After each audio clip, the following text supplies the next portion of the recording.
just to give you a little teaser, we purchased it for 300,000. We sold it for 1.725 million. Oh. That's a happy day. That's a happy day. And that was just over 5 years. Just over 5 years time. So wow. Yeah. Okay. And in the meanwhile, excellent teaser. Yeah. How did we do that? I'll share with you. But in the meantime, we have cash flow coming in too. So it's not like we weren't getting any money during that entire time.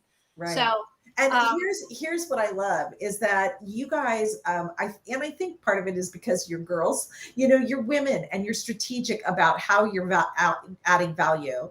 And, I think that in every business model, there is ways to add values that people aren't necessarily looking at straight away, Yes. And you have gone through the process of being able to really figure out how to maximize that value so that you can either, like you said, sit back and enjoy the cash flow, or get that big chunk check. Get some chunky money, some really chunky money. Really chunky money. And that's beautiful. Yeah.